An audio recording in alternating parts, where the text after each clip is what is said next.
Hi, I'm Denise and welcome to this series of videos for trainers and lecturers. In this series, I'm addressing a specific question I've been getting a lot in the last few weeks, and that is, what on earth do I do with that 1 hour live class that I've just been scheduled? So that's what I'm going to be talking about in this video. The first message for you is relax. There's no single right way to teach online. It's really important that you adapt these ideas and experiment with them. Make sure you figure out your online teaching style that suits you, that suits your students and your subject. But with that in mind, I do recommend that going on live online for an hour does not mean talking for an hour. The student switch off factor online is intensified. If you talk for more than 7 or 8 minutes, they will press mute and go make a cup of coffee, and nobody wants that. So my first tip for you is to be purposeful. Break things down into much smaller pieces and make sure you have an ideal outcome for each element. This is more than just a verbal download of what you know on this topic, remembering that when you used to teach this in a lecture theatre or a classroom, you probably relied on body language to let you know when to speed up or slow down or to take a break. You don't have this, so you have to purposefully build that stuff in. I also then recommend, make sure you just think, is it knowledge or skill? Probably not both at once that you're sharing. With knowledge, contextualize it. And also think to yourself, am I the only source of this knowledge? Is me just handing this to my students the right way to go? Or are there ways for them to go out there and discover the knowledge and to use their own experience? If you're working through a skill, think back to how you learned it and then think, if you'd been learning that online, what creative alternatives might have worked for you? It's really important that you leverage your students' own experience and get them really comfortable with experimenting. I always plan out my sessions into little pieces, and I always start with a very humanized welcome where their personalities can come through, and I always finish with a what next so students know what's coming next. When I set up for a live classroom, I put in place an interactive placeholder welcome about 10 minutes before my class starts. So if anybody jumps in early, this is there waiting for them.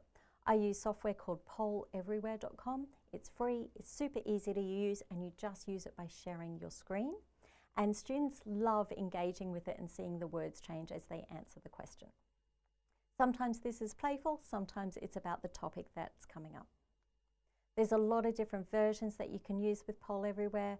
I sometimes use the sad and smiley face if I'm wrangling with a particularly difficult assessment. I get their feedback throughout about, are they feeling a bit better about things?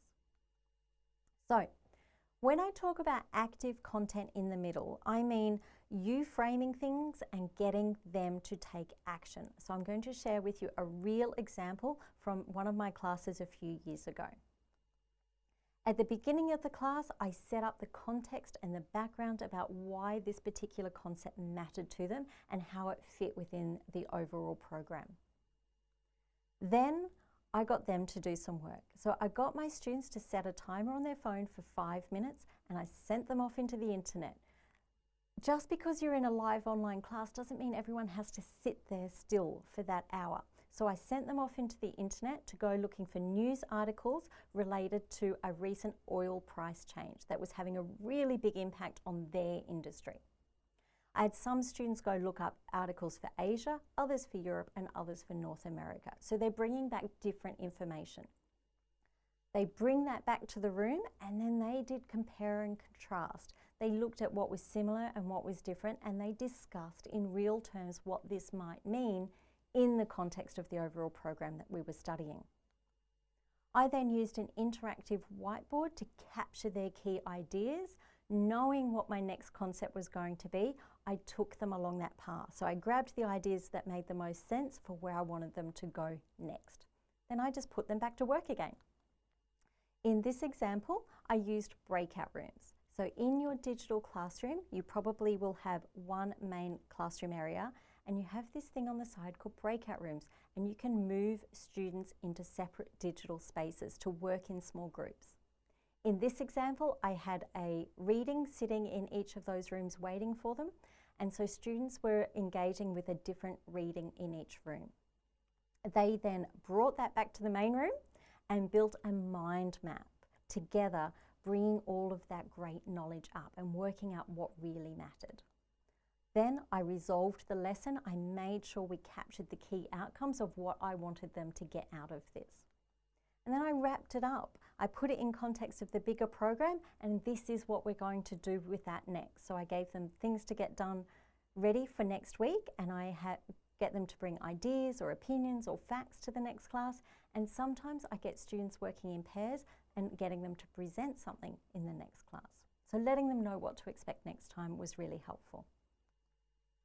We're dealing with adult students for the most part, so get their input as to what might work to spice up these live classrooms. What kind of activities are they seeing in their other classes that are working well?